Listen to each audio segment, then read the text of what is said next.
নামাজে সালাম ফেরানোর পরে 5টি আমল করতে কখনো ভুল করবেন না। প্রত্যেক ফরজ নামাজের পরে এই 5টি আমল কখনো মিস করবেন না। নবীজি সাল্লাল্লাহু আলাইহি ওয়াসাল্লাম এই 5টি আমল আরো বেশি আমল করতেন। আমি আপনাদের কাছে সহজ করণার্থে 5টি আমলের কথা বলছি। এগুলো অবশ্যই আমরা নামাজের সালাম ফেরানোর পরেই আমরা আমলগুলো করব। প্রত্যেক ফরজ নামাজের পরে নামাজ অবশ্যই পড়ব, মাস্ট বি। নামাজ পড়ার পরে আমরা এই 5টি আমল কেউ ছাড়বো না। 1 নাম্বার, সালাম ফেরানোর পরেই আপনি একবার উচ্চ স্বরে বলবেন আল্লাহু আকবার।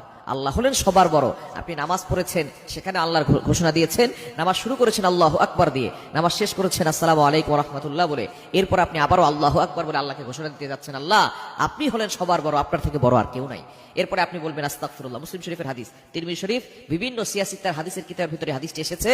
1 নাম্বার হচ্ছে আল্লাহু আকবার বলা, 2 নাম্বার হচ্ছে ইস্তেগফার।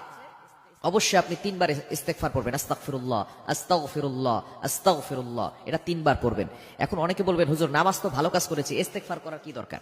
ইস্তেগফার হচ্ছে ক্ষমা প্রার্থনা করা, এটা গুনাহের পরে মানুষ করে। এটা নামাজ তো ভালো কাজ, নামাজের পরে আবার ইস্তেগফার কেন পড়বো?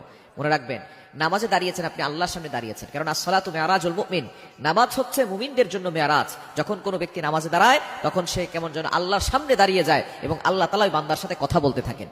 নবীজি সাল্লাল্লাহু আলাইহি ওয়াসাল্লাম সহিহ মুসলিম শরীফের ভিতরে বলে দিয়েছেন যে ব্যক্তি নামাজে দাঁড়ায় সূরা ফাতিহা পড়ে আলহামদুলিল্লাহি রাব্বিল আলামিন, all praise is due to Allah, সমস্ত প্রশংসা আল্লাহর জন্য, সাথে সাথে আল্লাহ বলে হামিদানি আব্দি, my servant is praising me, আমার বান্দা আমার প্রশংসা করেছে। সুতরাং বান্দা আল্লাহর সাথে নামাজের ভিতরে কথা বলে।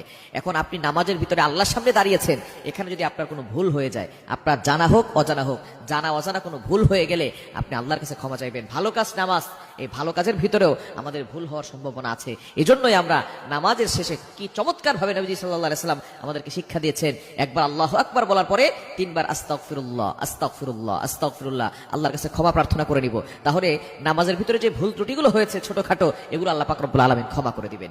3 নাম্বার হচ্ছে, এই হাদিসের ভিতরে এসেছে, এই দোয়াটা নবী সাল্লাল্লাহু আলাইহি ওয়াসাল্লাম পড়তেন। ইস্তেগফার 3 বার পড়ার পরে তারপরে বলতেন আল্লাহুম্মা আনতাস সালাম ওয়া মিনকাস সালাম তাবারাকতা রব্বানা ওয়া তাআলাইকা ইয়া জাল জালালি ওয়াল ইকরাম।